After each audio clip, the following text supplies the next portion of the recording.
Star Wars, The Clone Wars, the complete Season 2.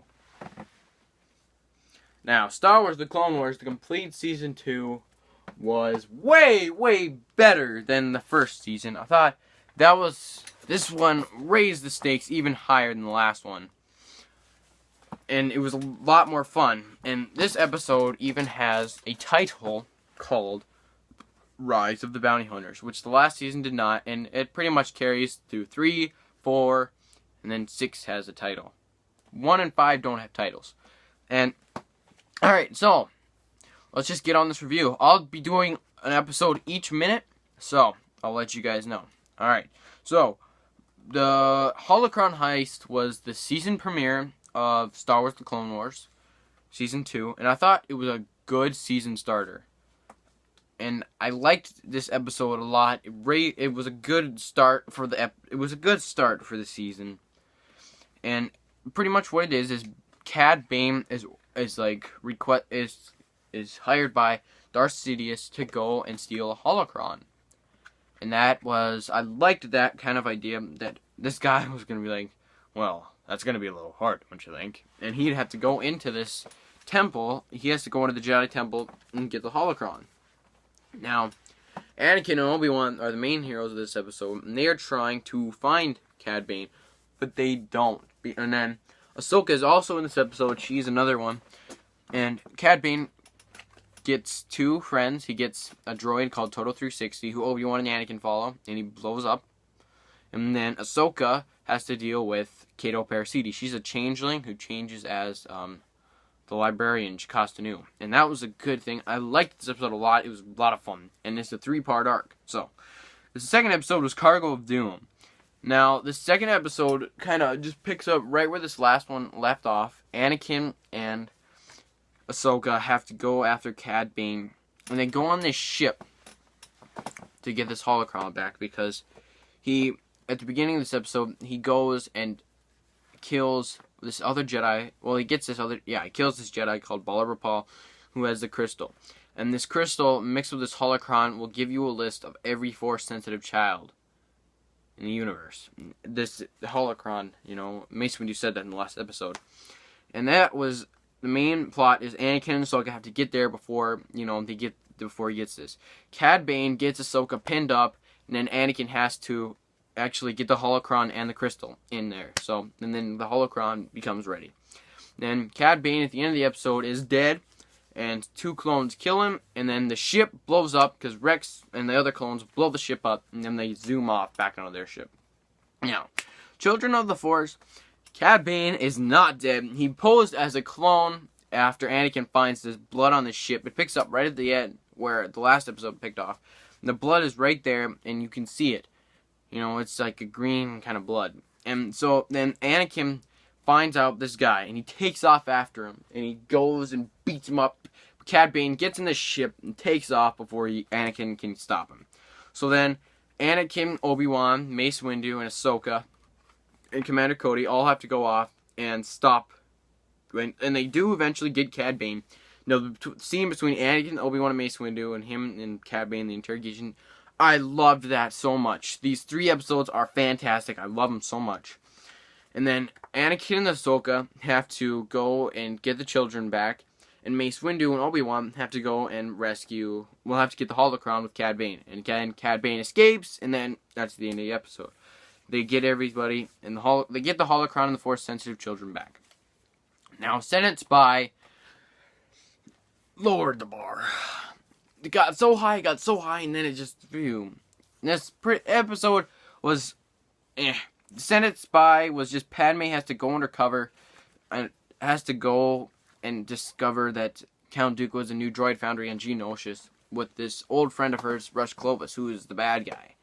And Rush Clovis is like her old love interest. And Anakin gets jealous in this episode, and then Padme gets poisoned by this Neimoidian who Clovis is working with.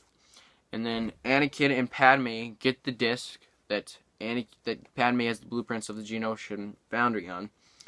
Then they leave Clovis there and they take off. So now Clovis is a bad guy, and he deals with the Neimoidians. So Now, these next episodes were these next 4 episodes, I loved them so much. They're all on Geonosis. Landing at Point Rain was amazing. This was done so good. It couldn't have been done any better, in my opinion. And pretty much Anakin, Obi-Wan, Commander Cody, Ahsoka, Captain Rex, and Ki-Adi-Mundi are on Geonosis, and they have to take down this droid foundry. And Ahsoka and Anakin and Rex are all together, and they go to this facility and they blow it up. Ki-Adi-Mundi is leading his troops to get to that same point that they're going to. And then Obi-Wan's ship crashes, and then Commander Cody gets him out of there along with some other troops, and they are fighting this battle and then I believe they all meet up at the end. They all meet up in the end, and Anakin and Ahsoka stay for the next episode. So then the next episode, and it all is a happy ending. It's a good ending. I liked this episode a lot. Now, Weapons Factory, this is when Barriss Offee and Luminara Unduli come in. Now, that Nose Breathe was not that big of a deal. You'll learn later on in the 5th season. And this episode with those two in it, I thought it was a good episode. You know, Ahsoka and Barriss go into there, and they have to go and blow up this weapons factory that these new weapons are being made. It's like pretty much the same thing as the last one, except there's more at stake here. And the ending of this episode, I loved it. It was, it was really heartfelt. I really felt for Ahsoka and Barriss, because they get stuck. Because they have no other choice except to blow up this generator, and then they are in this ship, and then they are buried underground. And Anakin and Luminara are on the top, and they have to fight the droids, and they actually do. They win the fight, and they can't find Ahsoka and Barriss. And then they eventually do, and it shows that Anakin and Ahsoka have a strong bond, and they can't be parted from each other. And that was really interesting. Now, Legacy of Terror, this was a good episode. It reminded me of kind of like a scary movie kind of thing. It was really, because it's kind of like it's a horror episode, and that's good. I liked that because it's pretty much these zombie Geonosians. That I thought those are the main villains. So then Anakin, Obi-Wan go after Luminara Unduli, because Luminara Unduli got captured because they were going after Poggle the Lesser. And he captures her, Poggle brings Luminara to the mother of the Geonosians, and she produces these eggs with these worms that go in their heads and everything, and it's a brain invader, so it brings these dead Geonosians to life. And Anakin and Obi-Wan save the day. They kill that mother, and they get Poggle, and they get out of there, and it's Luminara, and everyone is safe until the next episode. Now, Brain Invaders was fantastic. This was such a good arc. It ends the Geonosian arc, and it was fantastic. I loved it. And pretty much what it is Ahsoka and Barriss Offee are dealing with the Brain Invaders are back. Those worms things get inside clones, and then then this one clone brings a bunch of these worms, and all these clones get those things up their noses or ears or something, and then Barriss Offee gets it. Now Ahsoka has to save the day because Anakin is. This whole episode was fantastic, and then Anakin is trying to get what the weakness of the worms is out of Poggle the Lesser, and that was really cool. And he went all out. He was beating the crap out of this guy. And then the weakness is the cold, and then Ahsoka has to fight Barriss a little bit.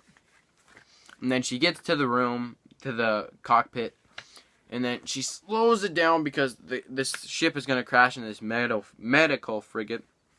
Unless she stops it. She stops the ship, and it's all good, And then Ahsoka wakes up because she passes out, and she thinks that Barriss died, And this episode is heartfelt. You should watch it. It's a good episode. Now, Grievous Intrigue. This was a good episode. These last two were good episodes in this review. Were really good. Grievous Intrigue is Anakin and Adi-Gallia have to go and have to go and rescue this Jedi because Master Eth Koth got captured by General Grievous. So then, and then Obi-Wan creates the diversion.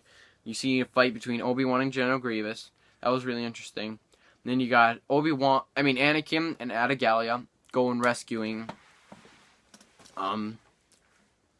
Eighth Koth, which they eventually do, and then Commander Cody and Obi-Wan are the only survivors on that ship. The other ship blows up that Obi-Wan was on, and Obi-Wan gets on the ship, and Commander Cody get on the ship with Anakin, and then they take off. And the ship that Grievous was on also crashes onto a new planet called Saleucami, which leads up to the next episode called The Deserter. Now, this episode was another excellent episode. Now, pretty much, the main story arc is, in my opinion, was Captain Rex finding this deserter. It's just this clone who deserted the army because he couldn't, he didn't want to fight anymore. And so then Obi-Wan is fighting General Grievous, trying to maintain all this, because Rex gets shot. Yeah, I know, right? He gets shot. And then these other clones get him to this barn where this clone is, and his name is called Cut Lawquane. He's married. He's got a couple of kids. I liked that.